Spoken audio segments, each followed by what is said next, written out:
Games Re-Up, and today we're going to take a look at another Dreamcast classic. Now, I really should be out in this sunshine. Look at that. Beautiful, beautiful weather. But you know what? I'm going to go and play a game just for you guys. It's Dreampac for the Dreamcast. So the classic arcade, I don't know what you call it really, because it's not really a puzzle game. It's a maze game, that's right. Arcade maze game. It's Dreampac for the Dreamcast. Let's take a look at it, shall we? So this is it, everyone. I'm inside playing games for you. It's the Dreampac collection for the Dreamcast. So what is Dreampac, I hear you ask? Well, it's a Pacman hardware emulator for the Sega Dreamcast. It was basically written from scratch specifically for the Dreamcast platform. To be honest, at the moment, all it does play is Pacman, Ms. Pacman, and Crush Roller. Crush Roller, a game I've never ever heard of. But obviously, Pacman and Ms. Pacman are two fantastic games. So how well do they play on the Dreamcast, I hear you ask? Well, I gotta say, they play pretty damn well. And a game that literally came out at the end of the 70s, maybe early 80s, it still looks pretty decent for a real old arcade classic.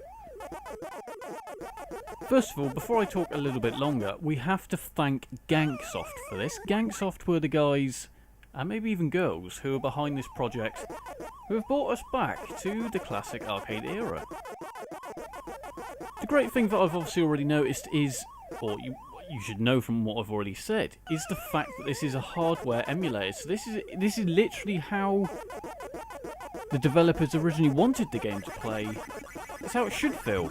The speed, the graphics, everything is exactly how the arcade version was originally released. This obviously also comes down to the controls. Now the controls, they're not going to really be hard to get wrong. Or they shouldn't be that hard to get right, is what I should say, due to the fact that it literally is up, down, left, right, and that is it. There's no buttons, there's no shooting, it's Pacman. But the one thing I have noticed is that going around corners seems a little bit harder when it's on D-pad. It's really odd, it's a real odd phenomena that I've seemed to have found on many versions actually. It's not just this one of Pacman on the consoles. If you don't have an arcade stick, when you have an arcade stick, you seem to be able to turn a lot sharper, a lot quicker.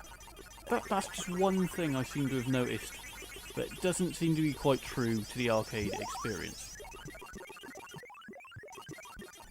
Now let's talk graphics. It's not a hard thing here for them to get right, because let's face it, it looks exactly like it should. It plays like Pacman. It's the way it should look. It's the classic arcade style. They've not changed a single thing at all. Now, I gotta say, my favourite game out of this little collection here, out of the obviously Pacman, Ms. Pacman, and this other stupid game, is Ms. Pacman. I absolutely love this game. It seems to be a little bit different than Pacman in the sense that the levels, they seem to change every few levels in. It changes, it gets harder, but obviously so does Pacman. It just gives that little bit different, I don't know, it's a little bit more of a task as the mazes are slightly different from level to level. Do you see what I mean? So now you're seeing this other piece of shite, which I just don't understand why anyone would play it. Now, don't get me wrong, it's okay, it just isn't great. It isn't Pacman. Now I know it's obviously created by the people who made Pacman, but they just tried to overdo a simple gameplay mechanic and kind of do it wrong. It's just not enjoyable. You're just painting the floor essentially. Now okay, it's kind of the same I suppose, except you've just got to paint the floor. I just don't like it. Anyway, let's go back to Pacman.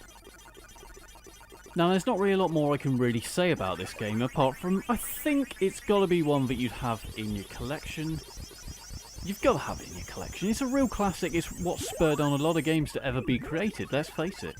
Now you can find this quite easily on many websites.